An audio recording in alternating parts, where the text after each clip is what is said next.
محمد وعلى آله وأصحابه الأتقياء. أما بعد فأعوذ بالله من الشيطان الرجيم. بسم الله الرحمن الرحيم.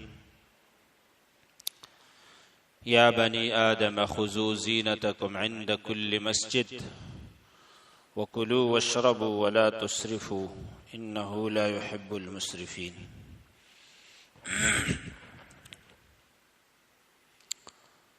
اللہ سبحانہ و تعالی کا ارشاد ہے، اے آدم کی اولاد، اے بنی آدم، سارے انسانوں کو خطاب فرمایا، اس لیے کہ سارے انسان اللہ کے بندے ہیں اور اللہ کا پیغام، اللہ کا دین سب کے لیے ہے اور سب کے لیے کامیابی کا ذریعہ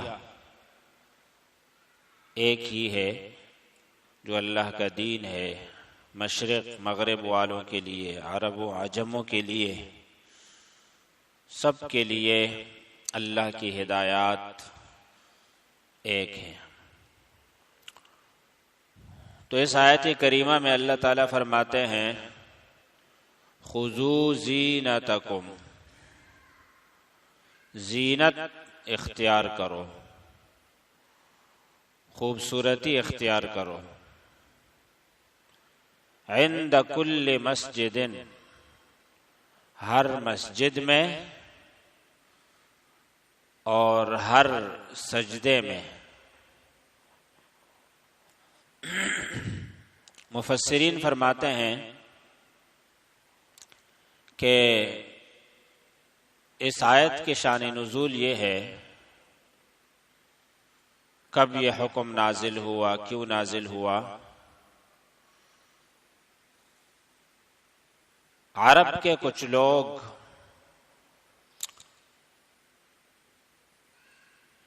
طواف کرتے تھے تو کپڑے اتار دیتے تھے، کپڑے اتار کے طواف کرنے جاتے تھے۔ مرد بھی کپڑے اتارتے تھے لیکن دن میں طواف کرتے تھے، اور عورتیں بھی کپڑے اتار کے جاتی تھی لیکن رات میں، جب اندھیرا ہو۔ فلسفہ ان کا یہ تھا کہ ہمارے ان کپڑوں میں ہم گناہ کرتے ہیں اور اللہ کے پاس جاتے ہوئے ہم اس لباس میں نہیں جا سکتے جس میں ہم نے گناہ کیا ہے، اس لیے ہم کپڑے اتار کے جاتے ہیں کہ جس طرح اللہ نے ہمیں پیدا کیا تھا ہم اس طرح اللہ کے سامنے حاضر ہوں۔ حج اور ہجرت، ان دو اعمال کے بارے میں اللہ نے بھی فرمایا، اللہ کے رسول صلی اللہ علیہ وسلم نے، کہ ان کو کرنے والا گناہوں سے ایسا صاف ہو جاتا ہے جیسے پیدائش کے وقت بچہ صاف ہوتا ہے۔ بچے کی جب ولادت ہوتی ہے تو گناہوں سے پاک ہوتا ہے، بے گناہ ہوتا ہے، معصوم۔ جو لوگ دین کی تعلیمات سے ہٹتے ہیں تو ان میں انحراف آتا ہے۔ انحراف کا مطلب ہوتا ہے سیدھے راستے سے تھوڑے سے ہٹ گئے، کچھ نہ کچھ اصل اس معاملے کا ہوتا ہے اللہ کے دین میں، لیکن وہ تھوڑا توڑ مروڑ کر لے لیتے ہیں۔ یہ جتنے بگڑے ہوئے لوگ ہیں ان سب کا معاملہ یہ ہے۔ تو جیسے بچہ بغیر کپڑوں کے پیدا ہوتا ہے، بغیر گناہوں کے، بغیر جرائم کے پیدا ہوتا ہے، سب کہتے ہیں کہ بچہ معصوم ہوتا ہے، بے گناہ ہوتا ہے۔ تو انہوں نے یہ سمجھ لیا کہ جب آدمی کے کپڑے نہ ہو، کپڑے اتار دے، کپڑوں کے بغیر ہو، تو یہ انسان کی اصلی حالت ہوتی ہے اور گویا کہ وہ گناہوں سے بھی پاک ہو گئے۔ حالانکہ جس ہاتھ سے گناہ کیا ہے، جس پاؤں سے گناہ کیا ہے، جس آنکھ سے گناہ کیا ہے، جس زبان سے گناہ کیا ہے، جس کان سے گناہ کیا ہے، جس دل سے گناہ کیا ہے، دماغ سے گناہ کیا ہے، ان سب کو ساتھ لے کے جا رہا ہے۔ ان کو تو کوئی نہیں اتار سکتا، الگ کر سکتا، کپڑے اتار دیتے ہیں، یہ کیا بات ہوئی بھائی؟ تو اللہ تعالیٰ نے فرمایا کہ یہ طریقہ اللہ کا نہیں ہے، یہ کپڑے تمہاری زینت ہے، خوبصورتی ہے۔ انسانوں میں اور جانوروں میں بڑا فرق یہ ہے کہ انسان کپڑے پہنتا ہے، اور اس پر بھی ساری انسانیت متفق ہے، کپڑے پہننے پر۔ زیادہ سے زیادہ بگڑے ہوئے لوگ بھی ہوں، کپڑے مختصر ضرور کرتے ہیں لیکن بالکل نہیں اتار سکتے ہیں، اور اگر اتار دیں تو معاشرہ ان کو قبول نہیں کرتا، جتنا بھی بگڑا ہوا معاشرہ۔ اس لیے کہ بنیادی طور پر انسان کپڑے پہنتا ہے، اس کی ضرورت ہے۔ روٹی، کپڑا، مکان، کپڑے کے بغیر انسان رہے اور اس کو کہے کہ نہیں کپڑے کی کیا ضرورت ہے، کھانا کھاؤ، نہیں، کپڑا بھی کھانے کی طرح ضرورت ہے۔ اور ضرورت کے ساتھ ساتھ یہ زینت بھی ہے، جیسے کہتے ہیں الناس باللباس، لوگوں کا دار و مدار اور اعتبار کپڑوں سے ہوتا ہے۔ ہماری اپنی طبیعت کیا ہوتی ہے کہ بڑے اچھے کپڑے میں ملبوس آدمی اگر آ رہا ہوتا ہے تو سب سنبھل جاتے ہیں کہ کوئی خاص آدمی آ رہا ہے، اور ایک بہت ہی اعلیٰ آدمی اگر بہت معمولی کپڑوں میں آ رہا ہو تو کوئی ہلتا بھی نہیں ہے، محسوس بھی نہیں کرتا، اس لیے کہ لباس کا اثر آدمی پہ پڑتا ہے۔ ہم لباس کی تعریفیں بھی کرتے ہیں، بہت اچھا لگ رہا ہے۔ تو اللہ نے فرمایا تمہاری زینت ہے، اور زینت کوئی بری چیز نہیں، اللہ نے تمہارے لیے پیدا کی ہے، تم خوبصورت لگو لوگوں کو، اپنے آپ کو، یہ اللہ کو بھی پسند ہے۔ اس سے ایک اور بات بھی ہمیں ضمن میں سمجھ آتی ہے، وہ یہ کہ بعض لوگ مسجدوں میں جا کے وہاں کی وہ پلاسٹک کی ٹوپیاں سر پہ رکھ دیتے ہیں۔ بنیادی طور پر اس میں غلطی یہی ہے کہ وہ زینت نہیں ہے۔ اللہ نے جس لباس کو پہننے کا حکم دیا ہے اس کے لیے زینت، اس میں زینت ہونی چاہیے۔ اگر اس میں زینت نہیں ہے، آپ بہت پینٹ شرٹ پہنتے ہیں، آپ کا عام لباس ہے، اور نماز کے لیے آپ نے ایک بیکار سا قمیص شلوار رکھا ہوا ہے، وہ پہن کے جاتے ہیں، سب کو آپ برے لگتے ہیں، اس میں اچھے نہیں لگتے، آپ کو بھی وہ اچھا نہیں لگتا، لیکن آپ نے عبادت کے لیے وہ الگ سے رکھا ہوا، یہ کوئی طریقہ نہیں ہے۔ آپ عبادت کے لیے خالق کے سامنے جا رہے ہیں تو اچھا کپڑا پہنے، اور سلف صالحین کا، صحابہ کا، اہل بیت کا یہی طریقہ ہے۔ حضرت حسن رضی اللہ عنہ نماز کے لیے بہت زیادہ تیاری کرتے تھے کہ میں نماز پڑھنے جا رہا ہوں اللہ کے سامنے پیش ہونے کے لیے۔ یہی وجہ ہے کہ خاص نمازوں میں، عید کی نماز خاص نماز ہے، جمعے کی نماز خاص نماز ہے، شریعت کی ہدایات یہ ہے کہ آپ نئے کپڑے پہن کے جائیں، اگر نئے نہیں ہے تو دھلے ہوئے کپڑے پہن کے جائیں، خوشبو لگا کے جائیں، تیل لگا کے جائیں، سفید کپڑے پہنیں۔ یہ ساری ہدایت اسی لیے ہے کہ یہ زینت اللہ کو پسند ہے۔ تو جس ٹوپی میں زینت نہیں ہے اس کو پہن کے آپ کسی دوست سے نہیں مل سکتے، کسی عزت والی جگہ نہیں جا سکتے، تو اس کو پہن کے اللہ کے سامنے جانے کی ضرورت ہے۔ اللہ کو اس طرح سر چھپانا مطلوب نہیں ہے۔ آپ کو ٹوپی رکھنی چاہیے، رومال رکھنا چاہیے، اور ٹوپی پہننی چاہیے، یہ نہیں کہ صرف نماز کے لیے پہن رہے ہیں۔ لیکن اگر کمی کوتاہی ہے، جو بھی ہے، نہیں پہن سکتے تو نماز کے لیے کم سے کم پہنا کریں۔ وہ بھی نہیں ہے تو بغیر ٹوپی کے بھی نماز ہو جاتی ہے، لیکن اس ٹوپی سے تو بہتر ہے کہ آپ ننگے سر نماز پڑھیں، اس کی کوئی حیثیت نہیں ہے، یہ زینت نہیں ہے، تو اس کو اللہ تعالیٰ نے پہننے کا حکم بھی نہیں دیا۔ اور خیر القرون جو پہلے 3 صدیاں گزری ہیں، 3 دور، صحابہ، تابعین، اتباع التابعین، ان میں سے کسی دور میں مسجدیں ہوتی تھی، نمازی آج سے زیادہ ہوتے تھے، نمازوں کا اہتمام بھی زیادہ ہوتا تھا، اور وہ ساری تاریخ بھی موجود ہے۔ کہیں ایسا نہیں لکھا گیا کہ مسجد میں ٹوپیاں رکھی ہوئی ہے بیکار سی اور لوگ نماز میں وہ پہن رہے اور باقی پھر نماز کے لیے جاتے تو پھینک دیتے۔ خیر، اللہ نے فرمایا کہ زینت اختیار کرو مسجد میں، ننگے بدن آ کے طواف کرنا یہ تمہارا اپنا گڑا ہوا فلسفہ ہے، من گھڑت، یہ اللہ کا اور رسول کا طریقہ نہیں۔ اللہ کہتے ہیں کپڑے پہن کے جاؤ۔ ہاں، حج اور عمرے میں آپ مختصر کپڑے پہنتے ہیں، ملنگوں والے، 2 چادریں معمولی سی، لیکن ہے وہ بھی لباس۔ اور جو ستر عورت ہے وہ ضروری ہے نماز کے لیے، شرطوں میں سے ہے، جگہ پاک ہو، بدن پاک ہو، اور کپڑے ہوں اور وہ پاک ہو۔ چنانچہ ایک آدمی بہت خشوع خضوع کے ساتھ مسجد میں جا کے نماز پڑھتا ہے، لیکن اس کے بدن کا کوئی حصہ وہ نظر آ رہا ہے۔ ران، الرکبۃ الفخذ عورۃ، ران جو ہے یہ عورت ہے۔ گھٹنے کے جوڑ سے اوپر کا کوئی بھی حصہ انگلی برابر بھی نظر آ رہا ہے تو نماز نہیں ہوتی۔ عورت چھپانا ضروری ہے۔ بعض لوگ پینٹ اس طرح پہنتے ہیں کہ سجدے میں جاتے ہیں، شرٹ اوپر ہوتی ہے اور پینٹ اور شرٹ کے درمیان کمر کا ایک حصہ جو ناف کے نیچے ہے اس میں سے کوئی جگہ نظر آتی ہے تو اس سے بھی نماز فاسد ہو جاتی ہے۔ اور عورت کے لیے تو سارا جسم ستر ہے، تو زینت اختیار کرنے کا اللہ نے حکم دیا ہے۔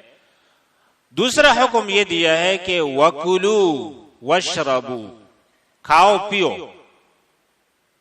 یہ تینوں چیزیں بظاہر جو ہے نا یہ دنیا ہے، کپڑے پہننا دنیا ہے، کھانا دنیا ہے، پینا دنیا ہے۔ تو گویا کہ اللہ نے جو حکم دیا ہے یہ اباحت ہے، اس کو کہتے ہیں اباحت، یعنی اللہ نے تمہارے لیے حلال قرار دے دیا، مباح، اجازت ہے، کھاؤ پیو، اچھے کپڑے پہنو۔ اور ایک لحاظ سے دین بھی ہے۔ دین اس لحاظ سے ہے کہ اگر کسی آدمی نے اپنے آپ پر کپڑے حرام کر دیے، جیسے یہ لوگ طواف کپڑوں کے بغیر کرتے تھے، اس کو دین سمجھ کے وہ کرتے ہیں، تو ایسی صورت میں پھر اس کو ختم کر کے کپڑے پہننا دین ہے۔ اس لیے کہ بے دینی کو دین سمجھنا یہ گمراہی ہے، لہذا بے دینی کو دین نہ سمجھو، دین اختیار کرو۔ جو کپڑے تمہارے لیے جائز ہیں اور خوبصورتی کا ذریعہ ہے ان کو پہنو، یہ دین بھی ہے۔ اس لیے کہ اس کی ضد ہے وہ جائز نہیں ہے، وہ حرام ہے، وہ بے دینی ہے، کپڑے چھوڑ دینا، لہذا کپڑے پہننا دین ہے۔ کچھ لوگ ایسے تھے کہ حج کے لیے جاتے ہوئے وہ مرغن کھانے چھوڑ دیتے تھے۔ کھانوں میں مرغن کھانے، روغن والے، تیل والے کھانے لوگ پسند کرتے، طبیعت کو اچھے لگتے ہیں۔ ایک تو وہ کھانا ہے جو کوئی بھی چیز، سبزی، گوشت وغیرہ آپ نے پانی میں پکایا، وہ طبیعت کو اچھا زیادہ نہیں لگتا، صحت کے لیے اچھا ہوتا ہے، طبیعت کو اچھا نہیں لگتا۔ تو روغن والے کھانے لوگ پسند کرتے، یہ لوگ چھوڑ دیتے تھے، ایک طرح کی قربانی دیتے تھے کہ ہم اللہ کے پاس جا رہے ہیں، اب روغن میں تلی ہوئی چیزیں نہیں کھائیں گے، یہ چھوڑ دی اللہ کے لیے، اور جائیں گے تو بس ابلا ہوا تھوڑا بہت جو ملا وہ کھائیں گے۔ یہ بھی انہوں نے اپنا ایک فلسفہ بنا دیا تھا، دین میں اپنی طرف سے چیزیں لوگ لاتے ہیں، تو یہ بھی اس قسم کا ایک معاملہ تھا۔ اللہ نے فرمایا کہ نہیں بھائی، کھاؤ پیو، کوئی مسئلہ نہیں ہے۔ یہ حج میں جو چیزیں منع ہے احرام کی حالت میں، وہ چند چیزیں ہیں اللہ نے بتا دی ہے کہ کسی کو قتل نہیں کرنا ہے، کوئی شکار وکار نہیں کرنا ہے، تیل نہیں لگانا ہے، بال نہیں کاٹنے، بس کھانا چھوڑ دینا یہ اللہ کے دین میں نہیں ہے۔ مرغن کھانے چھوڑنا ویسے ہی اگر کوئی ضرورت کی وجہ سے چھوڑ رہا ہے تو چھوڑ دے، دین سمجھ کے نہ چھوڑے کوئی۔ اگر کسی نے دین سمجھ کے اس کو چھوڑا اور کہا کہ ابلا ہوا کھانا دین ہے، تو اللہ نے فرمایا کہ نہیں، کھاؤ پیو، عام حکم ہے، کھاؤ پیو حلال چیزیں، کلو واشربوا ولا تسرفوا، لیکن ایک حکم یہ دیا کہ اسراف نہیں کرنا، اسراف سے بچو، باقی کھاؤ پیو، جائز چیزیں، اکثر چیزیں جائز ہے۔ شریعت کا ایک ضابطہ ہے، قانون ہے جو ہم سب کو ذہن میں رکھنا چاہیے کہ اصل جو چیزوں میں ہے نا، اصل حلال ہونا ہے۔ اگر کسی نے آ کے آپ سے کہا کہ بھائی فلاں جانور کا گوشت نہیں کھاؤ، کیا دلیل ہے؟ حرام ہونے کے لیے دلیل کی ضرورت ہوگی۔ حلال ہے کیا دلیل ہے؟ کسی دلیل کی ضرورت نہیں ہے، اللہ نے پیدا کیا ہے، گوشت والا جانور ہے، کھاؤ، حرام ہونے کی دلیل نہیں ہے لہذا حلال ہے۔ تو چیزوں میں اصل حلال ہونا ہے، حرام ہونا نہیں ہے۔ ہاں حرام ہوگا تو دلیل ہوگی، قرآن کی حدیث کی دلیل ہوگی، یہ قانون ہے اسلام کا، ایک ضابطہ ہے۔ تو جو چیزیں حلال ہے اور اکثر چیزیں حلال ہے وہ کھاؤ، اگر حرام کوئی چیز ہے تو اللہ اور رسول نے بتا دیا، لہذا حرام نہیں ہے، کھاؤ پیو، لیکن اسراف نہیں کرو۔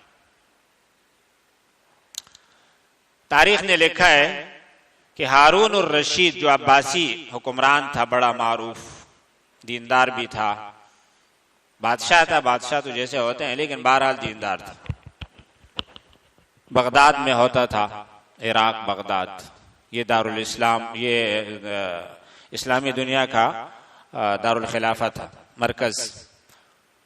ایک نصرانی طبیب تھا اس کے پاس، علاج تو کسی سے بھی کرا سکتا ہے، عیسائی، یہودی، ہندو، جو بھی ہے۔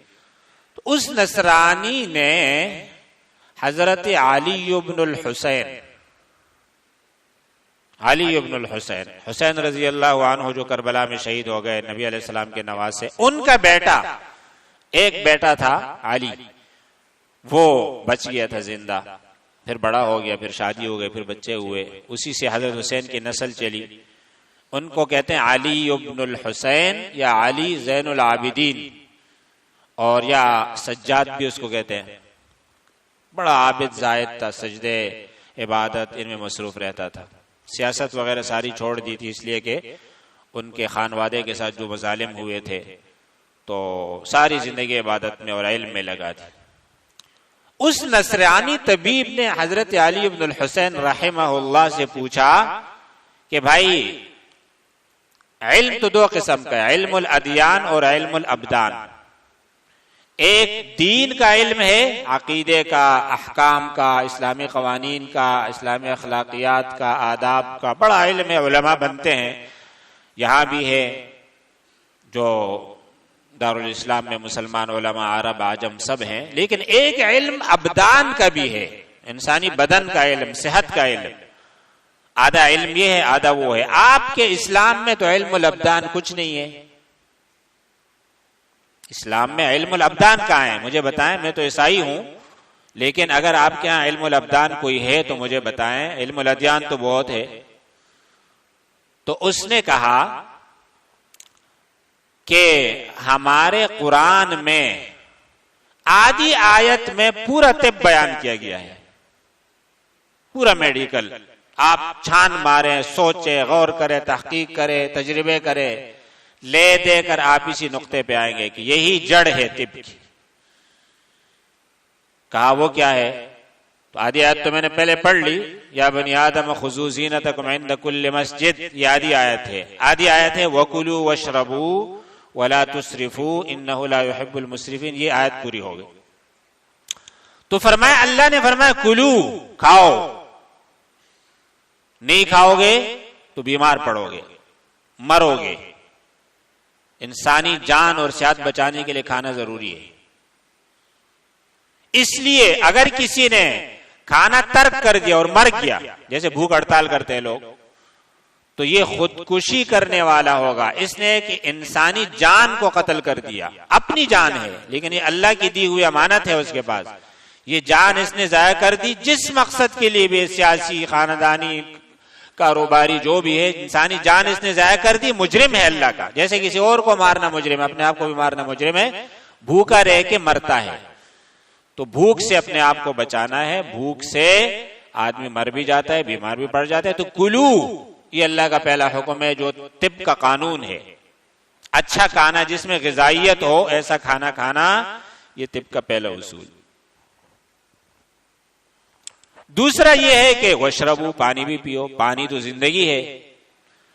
سب جانتے ہیں کہ جب ڈاکٹروں کے پاس ہم جاتے ہیں کہتے ہیں پانی کی کمی ہے، سب کہتے ہیں کہ بھائی پانی پیو، خوب پیو، 8 گلاس پانی ضروری ہے جسم کے لیے، اتنے گلاس، اس طرح ساری چیزیں، پاک صاف پانی ہونا چاہیے۔ تو پانی کے بغیر انسان زندہ نہیں رہ سکتا، پانی پیو۔ لیکن یہ دو باتیں کہہ کے تیسری جو بات کہی ہے وَلَا تُسْرِفُوا، اسراف نہیں کرو۔ لفظ ایک ہے لیکن پورا فلسفہ آ گیا اس میں.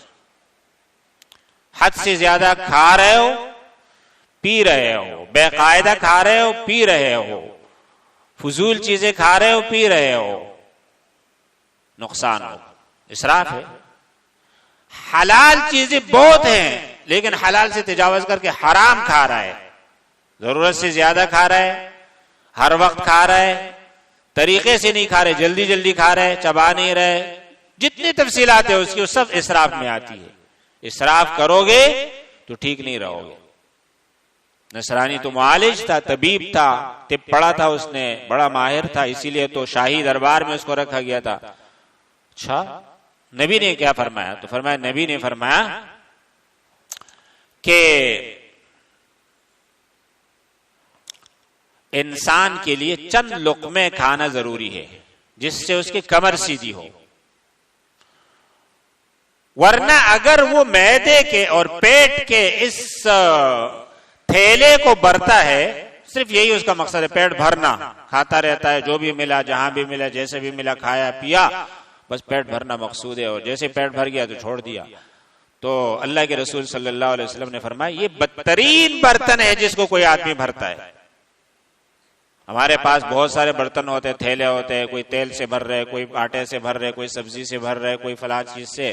فرمایا انسان کے پاس ایک یہ برتن ہے پیٹ کا کہ اس کو بھرنا بہت برا ہے, یہ بدترین برتن ہے بھرنے والا جس کو ہم بھرتے ہیں. تو چند لقمے ضروری ہے جس کی وجہ سے آپ چل پھر سکے, زندگی گزار سکے. آگے کیا فرمایا؟ فرمایا اگر آپ کو اصرار ہے کہ نہیں میں نے کھانا ہے, میرا ذوق شوق ہے, تو اللہ اور رسول نے تو اجازت دی ہے کھانے پینے کی, کوئی ممانعت نہیں ہے, مباح ہے.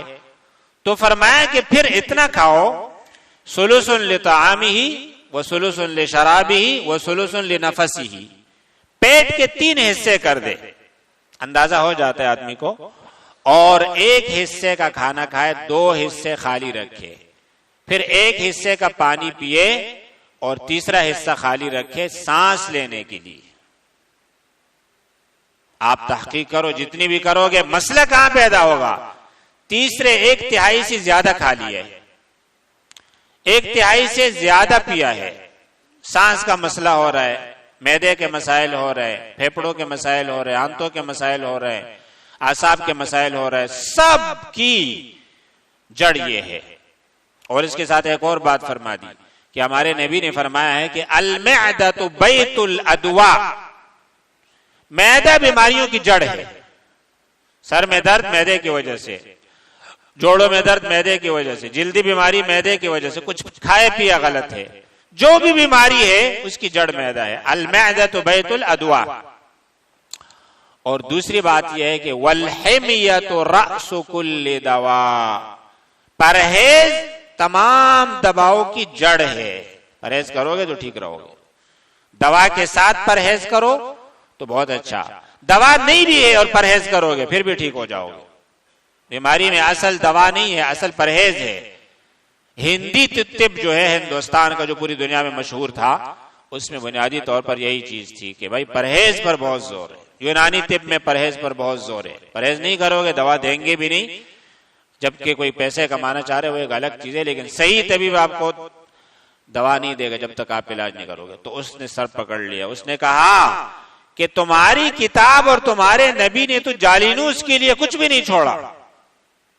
ما ترک کتابکم ونبیکم لجالینوس شیئا من الطب.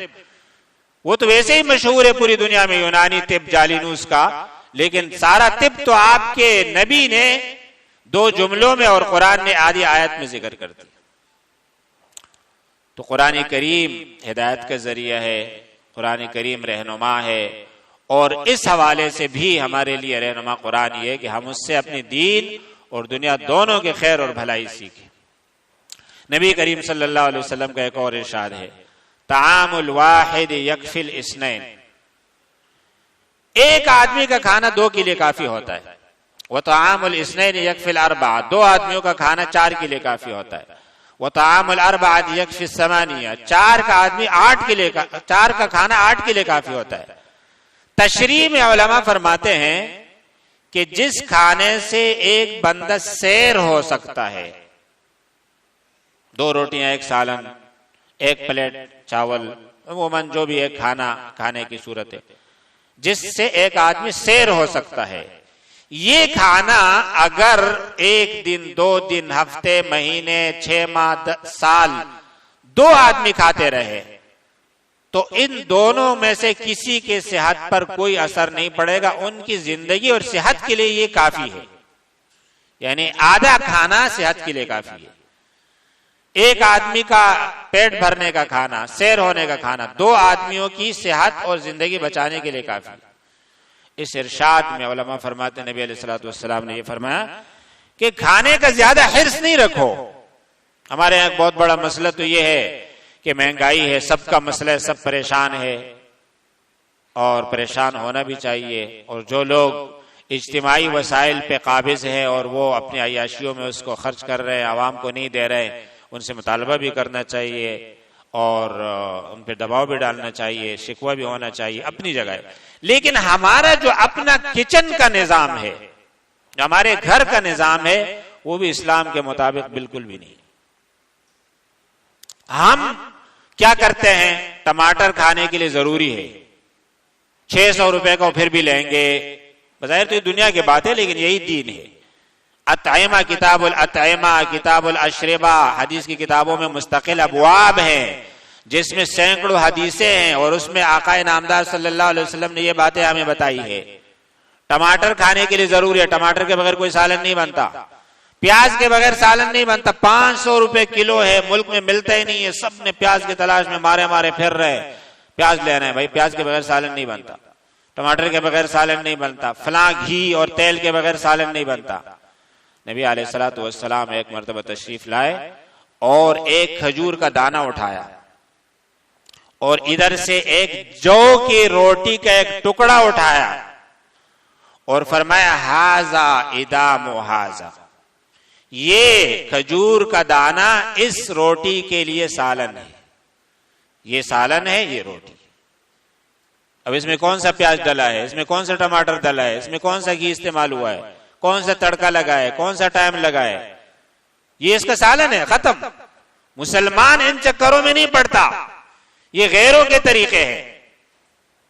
جو اسراف کی بات آئی، نبی علیہ الصلوۃ والسلام کا ایک ارشاد ہے، اذا اکلت مشتہیت من الاسراف ان تاکل ما تشتہی، کہ جو چیز آپ کا دل کرتا ہے آپ کھاتے، یہی اسراف ہے. میں نے فلاں چیز کھانی ہے، 2 دن ہو گئے میں نے نہیں کھایا، اس ہفتے میں نے یہ نہیں کھایا، وہ نہیں کھایا، اس طرح کا ڈش کھانا ہے، اس طرح کی. بھائی جو آپ چاہیں گے وہ کھائیں گے. آپ مسلمان ہیں، یہاں خواہشات پوری، آپ جنت پر یقین رکھتے ہیں، جنت کا مطلب ہی یہ ہے کہ وہاں خواہشات پوری ہوں گی، اور دنیا کا مطلب ہی یہ ہے کہ یہاں ضرورت کے مطابق زندگی گزارنی. خواہشات کے لیے پھر لوگ کتنا آگے بڑھتے ہیں کہ اخلاقیات تباہ، ٹائم تباہ، بد دعائیں، فلاں فلاں فلاں، سارے جھگڑے کھانیاں، اس لیے کہ مجھے جو چیزیں میں نے کھانی ہیں مجھے نہیں مل رہی. یہ چیزیں ہم نے خود بنائی. آپ حدیث میں، سیرت طیبہ میں کھانے کا جو نبی علیہ الصلوۃ والسلام کا اصول ہے ساری زندگی کے لیے، اور اپنے بچوں اہل بیت کو جو آپ نے اپنے ساتھیوں کو جو سکھائے، وہ یہ نہیں. جواز اپنی جگہ ہے لیکن یہ اسلام کا فلسفہ نہیں ہے. اور جب اس طرح کی بے اصولی ہوگی تو پھر اللہ تعالیٰ برکتیں بھی اٹھا دیتے ہیں. کھانے پینے کے حوالے سے مہنگائی ہوگی، ساری پریشانیاں ہوں گی، اس لیے کہ ہم اسلامی اصولوں کے مطابق زندگی نہیں گزار رہے. کھانے پینے کے لیے ہمیں بے شمار چیزیں چاہیے. ہاں دین سیکھنے کے لیے کسی کے پاس وقت نہیں ہے، ٹائم سارا وہاں لگا رہے ہیں، اس لیے کہ دین پر ہم نے دنیا کو ترجیح دے دی. اللہ تعالیٰ ہمیں سمجھنے کی توفیق عطا فرمائے. وآخر دعوانا الحمدللہ. ہے اے ایمان والو، اجتناب کرو، پرہیز کرو بہت سارے گمانوں سے. گمان، ظن عربی زبان میں کہتے ہیں گمان کو. گمان ہے آپ کا کہ فلاں آدمی ایسا ہوگا، فلاں آدمی فلاں جگہ جا رہا ہوگا، پتہ نہیں ہے، صرف گمان ہے۔ فرمایا گمان نہ کرو کسی کے متعلق، کرنا ہے تو اچھا گمان رکھو، حسن ظن، مسلمان کے متعلق اچھا گمان رکھو۔ نبی کریم صلی اللہ علیہ وسلم اپنی ایک اہلیہ کے ساتھ تھے، کچھ لوگ گزر رہے تھے، آپ صلی اللہ علیہ وسلم نے ان کو بلا کے فرمایا یہ میری بیوی فلانی ہے۔ وہ سمجھ گئے، کہنے لگے اللہ کے رسول کیا ہم آپ کے متعلق اس طرح کچھ غلط سوچ سکتے ہیں کہ کوئی اجنبی عورت آپ کے ساتھ ہوگی؟ یہ تو ہم تصور بھی نہیں کر سکتے ہیں۔ نبی کریم صلی اللہ علیہ وسلم نے فرمایا خیال آ سکتا ہے تمہیں، اور اگر خیال تمہیں آئے گا اللہ کے رسول کے متعلق تو تمہارا ایمان ختم ہو جائے گا۔ تمہارے ایمان کو بچانے کے لیے میں نے بتا دیا کہ یہ میری بیوی ہے، کوئی اور نہیں ہے۔ ایسے خیالات مسلمانوں کو آتے رہتے ہیں، کہانیاں بناتے ہیں، ہم صرف گمان نہیں کرتے، کہانیاں بناتے ہیں، یہ ایسا ہوگا، یہ ایسے تھا، مجھے کسی نے یوں کہا، یہ پہلے یوں ہوتا تھا، ایک اور جگہ بھی ایسا ہوا، کہانی بنا دی، حقیقت کچھ نہیں ہے۔ یا حقیقت ہے تو اس میں اضافہ کر دیا، توڑ مروڑ کر اس کہانی کو بڑا کر دیا۔ نبی علیہ الصلوۃ والسلام کا ایک ارشاد ہے ایاکم والظن، گمان سے بچو، فإن الظن اکذب الحدیث، گمان سب سے زیادہ جھوٹا کلام ہے۔ ہمارا خیال تو یہ ہوتا ہے کہ جھوٹ صرف بولنے کا نام ہے، غلط بیانی کرنا زبان سے۔ خیال ہے گمان، وہ بھی جھوٹ ہے اور بدترین جھوٹ ہے۔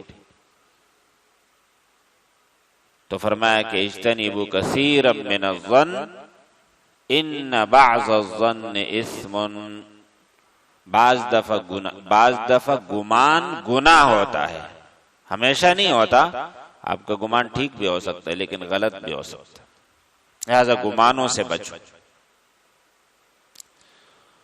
وَلَا تَجَسَّسُوا، تجسس نہ کرو۔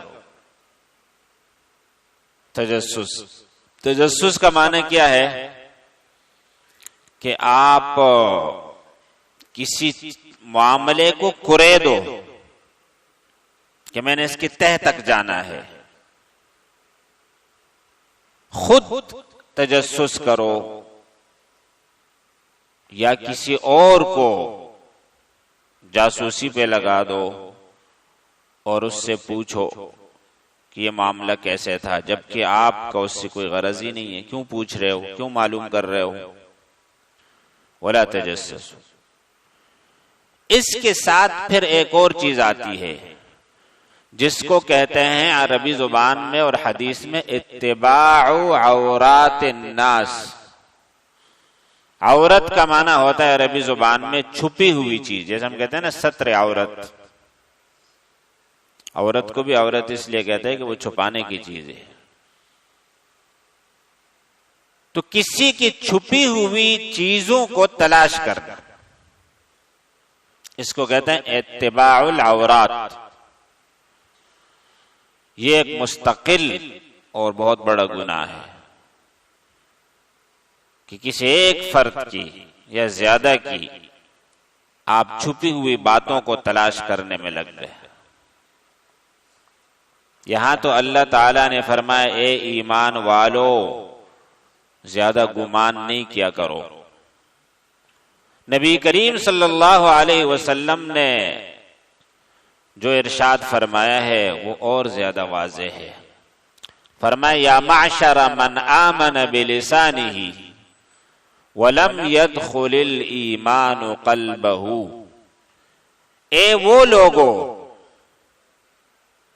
جنہوں نے زبان سے ایمان لایا ہے. یہاں فرمایا ایمان والوں، لیکن یہ حقیقت میں ایمان والے نہیں ہیں جو ایسا کرتے ہیں. فرمایا زبان سے جنہوں نے ایمان لایا ہے، اسلام کا اظہار کیا ہے، مسلم ہیں، لیکن ایمان ان کے دل میں داخل نہیں ہوا. فرمایا لا تغتابوا المسلمین، ایسے لوگوں تم مسلمانوں کی غیبت نہ کرو.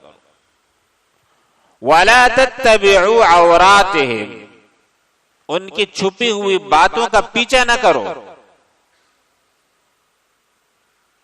فرمایا کہ فَإِنَّ مَن تَتَبَّعَ عَوْرَةَ أَخِيهِ الْمُسْلِمِ یا من اتبع عورت اخیہ المسلم، جس نے اپنے مسلمان بھائی کی چھپی ہوئی باتوں کا پیچھا کیا، کیا ہوگا؟ تتبع اللہ عورتہ، اللہ اس کا پیچھا کرے گا. اللہ سے کیا چھپا ہے؟ اور پیچھا ایسا ہوگا. کئی دفعہ ہم کیا کہتے ہیں، ایک آدمی بازار جا رہا ہوتا ہے تو ہم کہانی بنا دیتے ہیں، باتیں معلوم کرتے ہیں. کسی کے گھر جا رہا ہے مشکوک جگہ تو ہم قریدتے ہیں، معلوم کرتے ہیں. پھر جب ہمیں کوئی کہتا ہے کہ بھائی انسان کمزور ہے یار، کسی کے ساتھ بھی ایسا ہو سکتا ہے، تو ہم آگے سے کیا کہتے ہیں؟ بھائی میں تو بازار نہیں جاتا، میں تو مشکوک جگہوں پہ نہیں جاتا، میں تو ایسا نہیں کرتا، مطلب میرے ساتھ نہیں ہو سکتا. تو اللہ کے رسول صلی اللہ علیہ وسلم نے فرمایا جب اللہ تمہارا پیچھا کرے گا تو حتی یفضحہ فی قعر بیتہ، اللہ تعالیٰ پھر تمہارے گھر کے اندر سے اندر کمرے میں جا کے بھی تمہیں رسوا کر دے گا. ہو جائے گا، تمہیں ہوش بھی نہیں رہے گا اور تمہاری رسوائی ہو جائے گی. خدا نہ خواستہ تم لوگوں کے عورتوں کے متعلق معلومات اکٹھی کرتے ہو، دلچسپی ہے تمہیں، کسی بچے کے ہاتھ میں موبائل آ جائے گا، گھر والوں کی عورتوں کی ویڈیو بن جائے گی اور آگے چلی جائے گی. تمہیں جب ہوش آئے گا تو سارا کچھ آگے جا چکا ہوگا. بہت ساری اس کی صورتیں ہو سکتی ہے، لیکن یہ بھول جاؤ کہ تم بچ جاؤ گے، اس لیے کہ اب تمہارا مقابلہ اللہ کے ساتھ آ گیا ہے. اللہ جب تمہارا پیچھا کرے گا ضرور تمہیں رسوا کرے گا.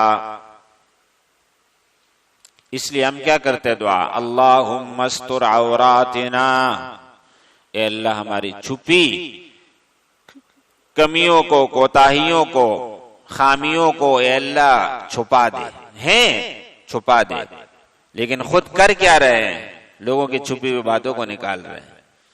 اپنے لیے دعا کر رہے ہیں کہ اللہ میری چھپی ہوئی غلطیوں کو چھپا دے، اور مسلمان ہوتے ہوئے مسلمان کی چھپی ہوئی باتوں کو نکال رہے ہیں.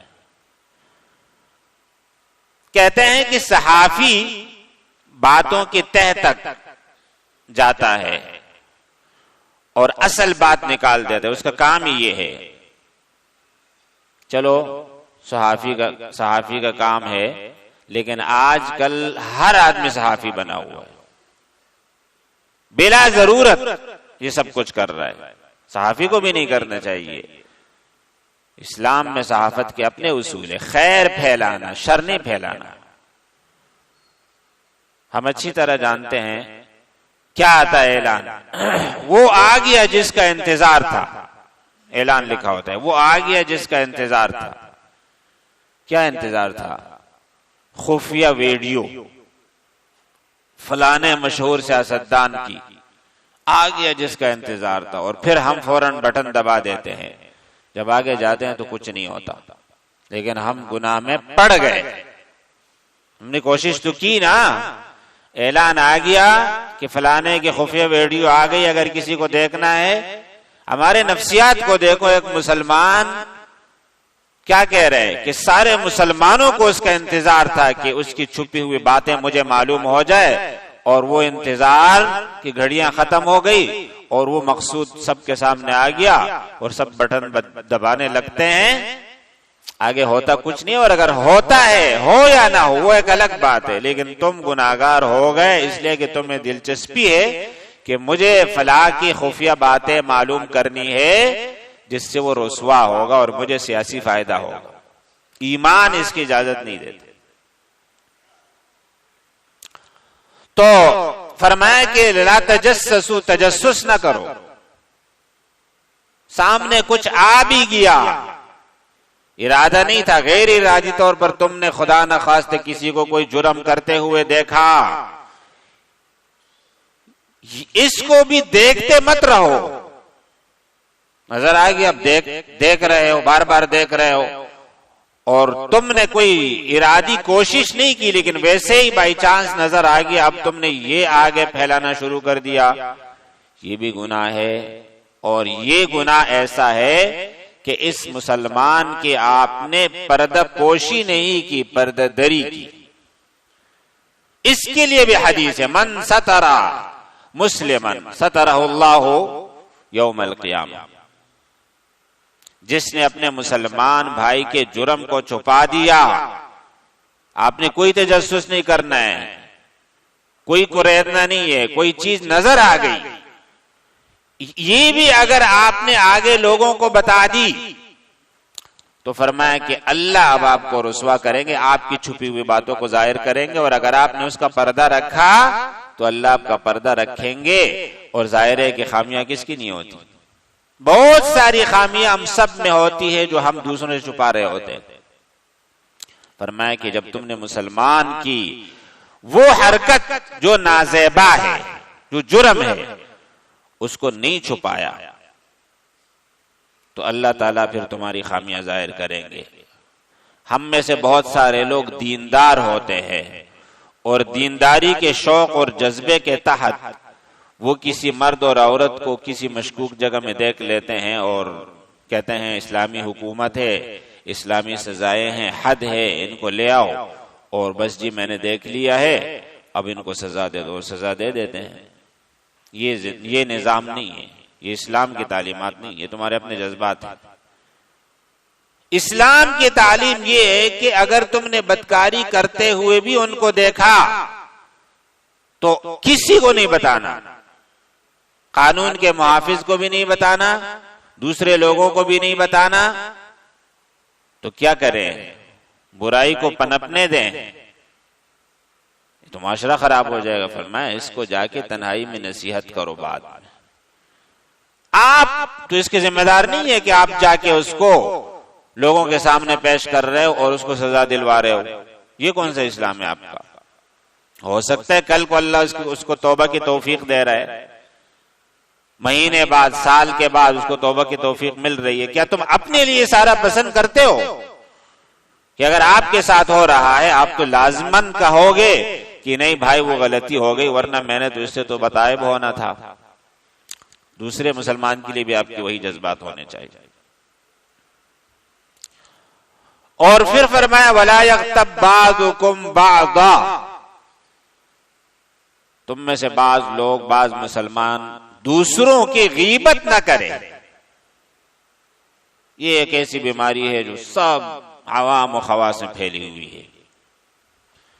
کئی دفعہ ہم ارادی طور پر غیبت کرتے ہیں اور کئی دفعہ غیر ارادی طور پر غیبت کرتے ہیں. بات آ گئی اور بعد میں ہم حدود سے آگے نکل گئے، غیبت ہو گئی.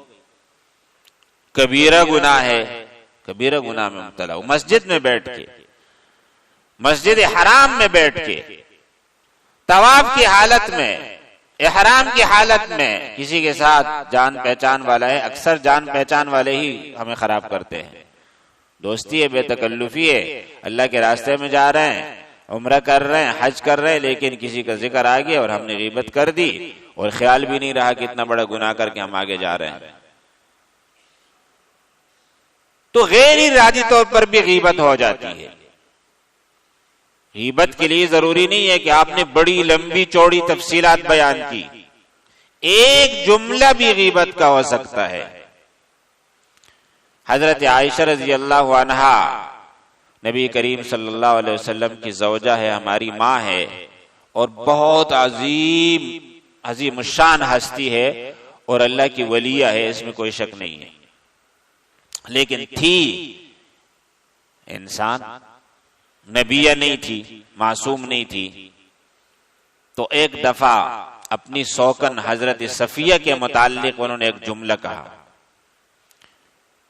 نبی علیہ الصلوۃ والسلام، سوکن کی خواہش یہ ہوتی ہے کہ اس کے شوہر کے دل سے دوسری سوکن کی محبت ختم ہو جائے یا کم ہو جائے، ایک فطری چیز ہے، کمزوری ہے انسان کی۔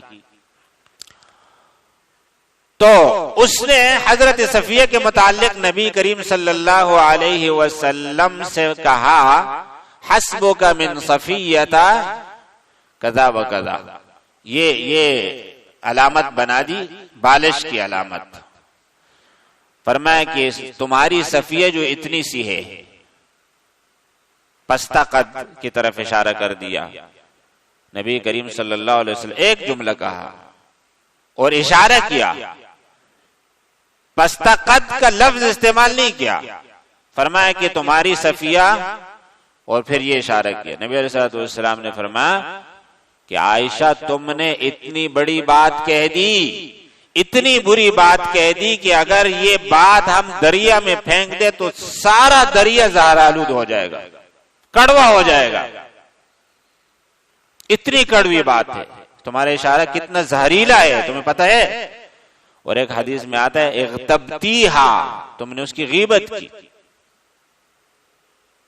نبی علیہ السلام نے تنبیہ فرمائی، اس نے توبہ کی ہوگی، لیکن میں عرض کر رہا ہوں کہ کوئی لمبی چوڑی باتیں نہیں ہے، زبان سے صرف اشارہ کیا، لیکن بات تو آ گئی کہ آپ اس کے قد کا مذاق اڑا رہی ہو، اور آپ اس کے اس پستہ قد کو حقیر سمجھ رہی ہو، حالانکہ اللہ نے اس کو اس طرح پیدا کیا۔ ایک حدیث میں آتا ہے بحسب امرئ من الشر، کسی آدمی کے برے ہونے کے لیے اتنی بات کافی ہے، ان یحقر اخاہ المسلم، کہ وہ اپنے مسلمان بھائی کو حقیر سمجھتا ہے اور کچھ نہیں کرتا، نہ ہاتھ اٹھاتا ہے، نہ مال، نہ جان، نہ گالی، نہ کچھ اور۔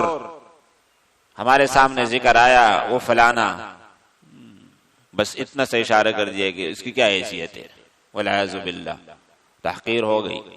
بس اب آپ اس کے بعد بھی اپنے آپ کو سمجھ رہے ہو کہ میں بڑا نیک ہوں، میں نے 3 حج کیے ہیں، میں نے 4 چلے لگائے ہیں، میں نے 8-12 سال پڑھا ہے، میں 20 سال سے پڑھا رہا ہوں، میں اعتکاف میں بیٹھتا ہوں، میں فلاں، سارے کچھ اعمال ہوں گے، لیکن تم برے ہو، اور تمہارے برے ہونے کے لیے یہی بات کافی ہے کہ تم مسلمان کو حقیر سمجھتے ہو۔ کیوں سمجھتے ہو؟ مال کم ہے اس کے پاس، رنگ کی وجہ سے، زبان کی وجہ سے، علاقے کی وجہ سے، قد کاٹ کی وجہ سے، اس کی زبان میں لکنت ہے اس وجہ سے، کوئی تھوڑا سا کم عقل ہے اس کی وجہ سے، کیا بات ہے آخر؟ کوئی بھی وجہ جواز نہیں بن سکتی کہ تم کسی کو حقیر سمجھو۔ اور تمہیں کیا پتا، ہو سکتا ہے تم بڑے گورے چٹے ہو، بڑے باکمال لگتے ہو، بڑا تمہارا حلقہ ہے ہزاروں کا، لاکھوں کا، لیکن اللہ کے ہاں تمہارا درجہ اس سے کم ہے، تو تمہیں زیب دیتا ہے کہ تم اس کو حقیر سمجھو؟ تم تو خود حقیر ہو اس کے مقابلے میں، تمہیں پتہ ہی نہیں ہے۔ تو فرمایا کہ غیبت نہ کرو، غیبت کبیرہ گناہ ہے۔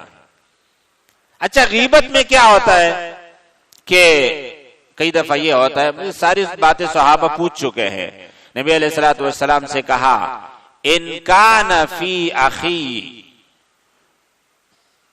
ما ذکرت، اگر وہ بات میرے بھائی میں، ذکر کا اخا کا بما یکرہ، نبی علیہ السلام نے فرمایا غیبت یہ ہے، تعریف کر دی تاکہ ہم اس سے بچیں، پہلے غیبت جانو کیا ہے۔ تم کسی بھی مسلمان کا وہ تذکرہ کرو جو وہ پسند نہیں کرتا، جو بھی ایک لفظ میں ہو یا 2 لفظوں میں ہو، لیکن وہ یہ سوچ لو کہ وہ یہ بات پسند کرتا ہے کہ آپ اس کے لیے یہ لفظ کہو۔ فرمایا اگر وہ پسند نہیں کرتا تو یہ غیبت ہے، وہ ہے نہیں، غائب ہے، اور تم نے وہ بات کہہ دی جس کو وہ پسند نہیں کرتا، بس غیبت ہو گئی۔ اب صحابی نے پوچھا اگر وہ بات اس میں ہے کیا مطلب؟ مثلا وہ نماز نہیں پڑھتا، وہ جماعت کے ساتھ نماز نہیں پڑھتا، حتیٰ کہ وہ چوری کرتا ہے، آپ نے متعین طور پر کہا کہ فلانا چور ہے، فلانے نے چوری کی، فلانا نماز نہیں پڑھتا، بھائی وہ ناراض، اس کو پتہ چلا وہ ناراض ہو گیا، اس نے کہا کہ آپ نے میرے دوستوں کے سامنے یا لوگوں کے سامنے میرا نام لے کے میری برائی کی، یار کمزوریاں کس میں نہیں ہوتی، آپ نے ایسا کیوں کیا، ناپسند کیا، آپ نے غیبت کر دی۔ تو صحابہ نے پوچھا کہ اگر وہ بات اس میں ہو پھر بھی غیبت ہے، آپ علیہ السلام نے فرمایا پھر تو غیبت ہے، اگر ہے ہی نہیں پھر تو غیبت بھی ہے، بہتان بھی ہے۔ غیبت تو صرف یہ ہے کہ اس میں وہ چیز ہے اور تم نے وہ کہہ دی تو یہ غیبت ہے، نہیں ہے پھر کہہ دیے پھر بھی غیبت ہے، لیکن غیبت کے ساتھ یہ بہتان بھی ہے، الزام تراشی بھی ہے، ڈبل گناہ ہے۔ تو بھائی غیبت بہت بڑا گناہ ہے، لیکن ہمیں خیال آتا ہے کہ کیا ہوا اگر کسی کے متعلق ایک دو باتیں کہہ دی۔ اچھا اس کے علاوہ ایک اور خیال یہ آتا ہے، کئی دفعہ ہم یہ کہتے ہیں کہ بھائی غیبت نہیں کرو تو شرمندہ ہو جاتا ہے کہ وہ کیا کہتے ہیں، یار میں اس کے سامنے بھی کہہ سکتا ہوں، میں اس کو منہ پہ بھی کہتا ہوں، یہ کوئی بات نہیں۔ آپ اس کو منہ پہ کہہ سکتے ہو وہ الگ بات ہے، لیکن جو کہہ رہے ہو یہ گناہ ہے، یہ غیبت ہے۔ کہہ سکنا اور نہ کہہ سکنے کی بات نہیں ہے، بلکہ وہ کہتے رہتے ہو آپ اس کو بے تکلفی میں، لیکن جب وہ غائب ہو گیا اور پھر تم نے کہہ دیا وہی بات جو تم سامنے کرتے رہتے ہو بے تکلفی میں، وہ غیبت ہو گئی، وہ کبیرہ گناہ ہو گیا۔ اس لیے کہ وہ یہ سوچے گا اور وہ یہ کہے گا کہ بھائی سامنے تو آپ کچھ بھی کہو، ہم بے تکلف دوست ہیں، لیکن آپ پیٹھ پیچھے وہ باتیں کیوں کرتے ہو، تو آپ مجھے رسوا کر رہے ہو۔ فطری بات ہے، ہم خود اس کو محسوس کر سکتے ہیں، لہٰذا غیبت یہ بھی ہو گئی۔ کہہ سکنے کی بات نہیں ہے کہ آپ اس سے ڈرتے ہو سامنے نہیں کہتے ہو، کہہ سکتے، یا تم کہتے نہیں ہو سامنے اور پیٹھ پیچھے کہتے ہو، سامنے بھی کہتے ہو لیکن سامنے کہو گے غیبت نہیں ہے، ایذا ہو سکتا ہے، یہ بھی یاد رکھیں۔ کئی دفعہ ہم کیا کرتے ہیں کہ بھائی کسی کو سامنے ذلیل کرتے ہیں، کہتے ہیں غیبت تو میں نے نہیں کی، وہ تو سامنے بیٹھا ہوا ہے میں نے منہ پہ کہا، تو بھائی غیبت نہیں کی، لیکن ایذا تو ہے نا، مسلمان کو تکلیف پہنچانا، مسلمان کو رسوا کرنا، یہ کون سا طریقہ ہے کہ تم سامنے اس کو جو ہے ذلیل کرو؟ برائی ہے تو لوگوں کے سامنے نہیں کہو۔ تو یہ غیبت ہے، اور غیبت کے متعلق اللہ تعالیٰ نے ہمیں سمجھایا ہے کہ یہ ایسا ہے جیسے تم مردہ بھائی کا گوشت کھاتے، مرا ہوا ہے، وہ بیچارہ بے جان ہے، کوئی حس و حرکت نہیں ہے اس میں، تمہارے رحم و کرم پر ہے، اور تم لگ گئے اس کی بوٹیاں کاٹ کاٹ کے کھا رہے ہو۔ بھائی انسان کی بوٹیاں کون کھا سکتا ہے؟ اور وہ بھی انسان بھی کون ہے؟ تمہارا بھائی، اور زندہ بھی نہیں، مرا ہوا، اپنے آپ کو بچا نہیں سکتا، لیکن تم کھا رہے ہو۔ کتنی قبیح حرکت ہے، کتنی گھناؤنی حرکت ہے۔ اپنے مسلمان بھائی جس کے مرنے کے بعد ہمارے دل میں اس کے لیے کتنے احترام کے جذبات ہوتے ہیں، لیکن ہم لگ گئے اس کو گوشت، اس کے اعضاء کاٹ کاٹ کے کھا رہے ہیں۔ فرمایا یہ تم چاہتے ہو؟ نہیں، فکرہتموہ، یہ تو سب ناپسند کرتے ہو۔ تو غیبت کی بھی یہی مثال ہے، اس کو پھر کیوں پسند کرتے ہو؟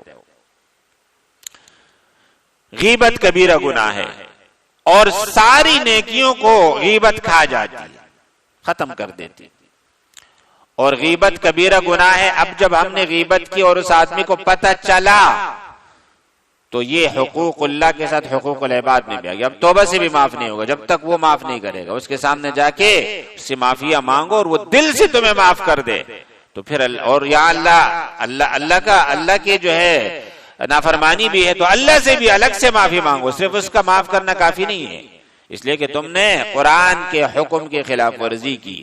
اللہ سے تو بتائے بوجھا، اس سے معافی مانگو، اس کے بعد جا کے اللہ تعالیٰ یہ گناہ معاف کر سکتا۔ کبیرہ گناہ ہے۔ اور روزے کے متعلق تو کئی علماء کا، فقہا کا یہ مذہب ہے کہ غیبت سے روزہ ٹوٹ جاتا ہے، گنجائش ہو سکتی ہے کہ روزہ باقی ہے، لیکن اس پر تو سب کا اتفاق ہے کہ روزے کی روح نہیں رہتی، بے جان روزہ ہوتا ہے، برائے نام روزہ رہ جاتا ہے، اس لیے غیبت سے اجتناب کرنا چاہیے۔ اب بات یہ ہے کہ غیبت تو اللہ تعالیٰ نے حرام کر دیا، اللہ کے رسول نے حرام کر دیا، مسلمان کے لیے تو اتنی بات کافی ہے کہ اللہ اور رسول کا حکم ہے سر آنکھوں پہ. کیوں غیبت بری ہے اس میں نہیں پڑھنا ہے، بس غیبت نہیں کرنی. لیکن علماء نے اس کی حکمتیں بھی بیان کی ہے کہ غیبت کیوں بری ہے. ایک برائی غیبت میں یہ ہے کہ جب ہم کسی کے متعلق کہتے ہیں کہ وہ نماز نہیں پڑھتا، وہ جھوٹ بولتا ہے، تو اس کا مطلب یہ ہے کہ میں جھوٹ نہیں بولتا. خود پسندی ہے غیبت میں، اور خود پسندی ایک برائی ہے. دوسری بات کیا ہوتی ہے، کئی دفعہ وہ بدگمانی ہوتی ہے، کوئی عذر ہے اس کو، عذر کی وجہ سے وہ کام کر رہے ہیں، لیکن آپ کو اس عذر کا نہیں پتا، اور اللہ کے ہاں وہ معذور ہے لیکن آپ اس کو معذور نہیں سمجھ رہے ہو. تو بات تو اس میں ہے لیکن کسی عذر کی وجہ سے ہے، تمہیں عذر کا نہیں پتا اور تم اس بات کو اچھال رہے ہو. یہ کتنی بری بات ہے. اور اپنے آپ کو اعلیٰ سمجھنا، اس کو کمتر سمجھنا، اس کی تحقیر کرنا، یہ ایک مستقل گناہ ہے. دوسری وجہ غیبت کے برے ہونے کی یہ ہے کہ اس میں حسد ہے، بدنیتی، کہ برائی تو اس میں ہے لیکن تم اس برائی کو کسی اور وجہ سے ذکر کرتے ہو. مالی رقابت ہے اس کے ساتھ، کوئی اور معاملہ ہے، تم اس کو ذلیل کرنا چاہتے ہو تو اس کی برائیاں تلاش کر کر کے لوگوں کے سامنے ذکر کر رہے ہو، تو وجہ کوئی اور حسد ہے، اور حسد مستقل گناہ ہے. تیسری وجہ یہ ہے کہ جب تم نے کسی کے سامنے اس کی غیبت کی، ٹھیک ہے، اس سامنے والے کو سمجھ لینا چاہیے کہ جب آپ فلاں کی عدم موجودگی میں اس کی برائی کر سکتے ہو تو آپ اس کی بھی کر سکتے ہو. آپ اس کی برائی اس کے سامنے کر رہے ہو نا، تو اس کی برائی اس اگلے کے سامنے کر رہے ہو.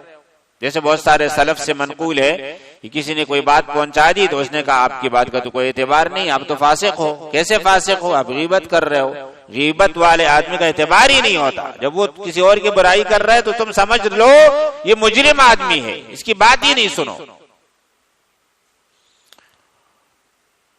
چوتھی برائی یہ ہے کہ جب ہم کسی کی غیبت کرتے ہیں تو اس غیبت سے معاشرے میں نفرت پھیلے گی. تم نے برائی کرتے ہوئے اس کو دیکھا، تمہارے دل میں نفرت ہے، تم نے ایک اور آدمی کے سامنے بھی کہہ دیا، اس کے دل میں بھی نفرت پیدا ہو گئی. مسلمان کی نفرت کسی کے دل میں ڈالنا، نفرتیں پھیلانا معاشرے میں، یہ کتنی بری بات ہے. اور بعض دفعہ تو ہم سمجھتے ہیں نا کہ وہ دور دراز علاقہ ہے، وہ خاندان، اس کا ہم سے کوئی تعلق نہیں، ہمارا ان سے کوئی تعلق نہیں. خدا نخواستہ وہاں مرد اور عورت کا کوئی غلط چکر چل رہا ہے، آپ نے اس کا ذکر اس کے سامنے کر دیا، اس نے فلاں کے سامنے کر دیا، فلاں نے فلاں کے سامنے کر دیا، فلاں نے جا کے اس کے بھائی کو بتا دیا، اس نے جذبات میں آ کر فوراً جا کر اس کو قتل کر دیا، بہن کو بھی قتل کر دیا، اس کو بھی قتل کر دیا. ہوتا ہے اس طرح. بات کہاں سے شروع ہو گئی تھی؟ غیبت سے. آپ کیوں تذکرہ کر رہے تھے؟ بھائی میں تو اپنے بھائی کو، دوست کو بتا رہا تھا یار وہ بڑا معتمد آدمی ہے، وہ تو آگے باتیں نہیں پھیلاتا، لیکن وہ بھی انسان ہے، وہ جا کے کسی کو کہہ دیا، وہ بھی ان سے متعلق نہیں ہے، لیکن بات چلتے چلتے ان تک پہنچ گئے اور انہوں نے کوئی غلط حرکت کر دی، کوئی قدم اٹھا دیا، مسلمان کو جان سے مار دیا. ان بیچاروں کو توبہ کی توفیق بھی شاید مل جاتی، وہ بھی نہیں ملی اور وہ جان سے بھی گزر گئے. مسئلہ کیا تھا؟ غیبت. بھائی غیبتیں نہیں کرو، معاشرے میں نفرتیں نہ پھیلاؤ، لوگوں کی برائیاں نہ اچھالو.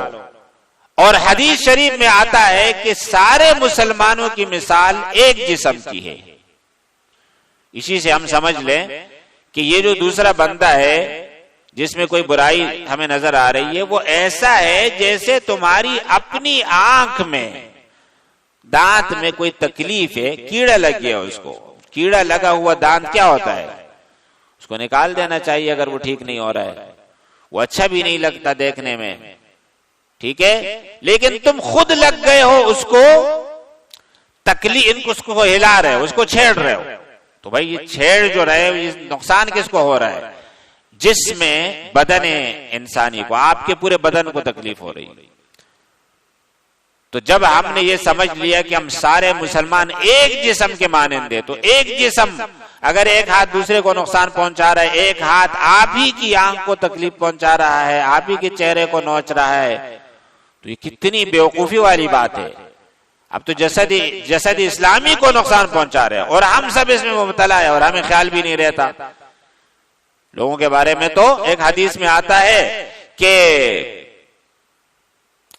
کئی دفعہ ہم لوگ کہتے ہیں ہلک الناس، تو فرمایا کہ جس نے کہا لوگ تباہ ہو گئے، ہم لوگ تو تباہ ہو گئے، ہماری قوم تو تباہ ہو گئی، ہمارا ملک تو تباہ ہو گیا، یہ باتیں کر رہے ہیں، فرمایا ہوا اہلکہم، وہ تباہ نہیں ہو رہا ہے، یہ آدمی اس کو تباہ کر رہا ہے، یہ تباہ کرنے میں لگا ہوا ہے، اس کو پتہ ہی نہیں ہے کہ میں تباہ کر رہا ہوں۔ اور یا اس حدیث کا مطلب ہے کہ وہ سب سے زیادہ تباہ ہو رہا ہے جو تباہی کی باتیں کر رہا ہے۔ اچھے خاصے دیندار لوگ ہوتے ہیں، کہہ رہے ہیں کہ بھئی ڈوب رہے ہیں، ہم ملک ڈوب رہا ہے، قوم تباہ ہو رہی ہے، بھئی کیوں اس طرح کی باتیں کرتے ہو؟ اچھی امید رکھو اللہ سے، کیوں اس طرح کے غلط اندازے لگاتے ہو؟ یہ ایک مستقل برائی ہے۔ تو لوگوں کے بارے میں یہ کہنا کہ وہ خراب ہو رہے ہیں، معاشرے میں یہ خرابیاں پھیلی ہوئی، کیا تم ٹھیک ہو؟ تم خرابیاں نہیں پھیلا رہے ہو، تم لوگوں کو تکلیف نہیں پہنچا رہے ہو، تمہاری زبان سے اور تمہارے ہاتھ سے لوگوں کو ایذا اور تکلیف نہیں پہنچ رہی ہے، اگر پہنچ رہی ہے تو تمہیں زیب نہیں دیتا کہ تم معاشرے کو برا کہو، تم خود برے ہو۔ معاشرہ تو افراد سے بنتا ہے، میں برا ہوں، آپ برے ہیں، اکثر افراد برے ہیں، معمر بھی برے ہیں، جوان بھی برے ہیں، مسجد والے بھی، مدرسے والے بھی، خانقاہ والے بھی، اللہ کے راستے میں چلنے والے بھی، داڑھی والے بھی، بغیر داڑھی والے بھی۔ تو بھئی ٹھیک کون ہو گئے؟ فرشتوں کا معاشرہ تو نہیں، تو انسانوں کا معاشرہ ہے، اور سارے طبقے خراب ہیں، گناہوں میں لت پت ہے، تو بھئی معاشرہ کہاں سے ٹھیک ہوگا؟ مسیحا کا انتظار ہمیں رہتا ہے کہ کوئی مہدی آئے گا، عیسیٰ علیہ السلام کا نزول ہوگا، سب کو ٹھیک کر دے گا، وہ تو اللہ کا اپنا ایک نظام ہے، لیکن آپ اس کے مکلف ہو کہ آپ اپنے آپ کو ٹھیک رکھو، دوسرا اپنے آپ کو ٹھیک رکھے، تیسرا اپنے آپ کو ٹھیک رکھے، تو معاشرہ ٹھیک ہو جائے گا۔ تو میرے عزیز دوستو، علماء نے بہت ساری اس کے حکمتیں بیان کی ہے کہ غیبت کیوں حرام ہے۔ بہرحال غیبت جب ہم کرتے ہیں تو مسلمان کی جو ہے ہمارے دل میں اس سے نفرت ہوتی ہے، کراہت ہوتی ہے، اس کو ہم حقیر سمجھتے ہیں، یہ خلاصہ ہے غیبت کا۔ اب اس کے بعد ایک اور بات، کئی دفعہ ہمارا خیال یہ ہوتا ہے کہ میرا بیٹا ہے، میرا بھائی ہے، میرا والد صاحب ہے، اپنے گھر کی بات کر رہا ہوں میں، آپ کو کیا تکلیف ہے؟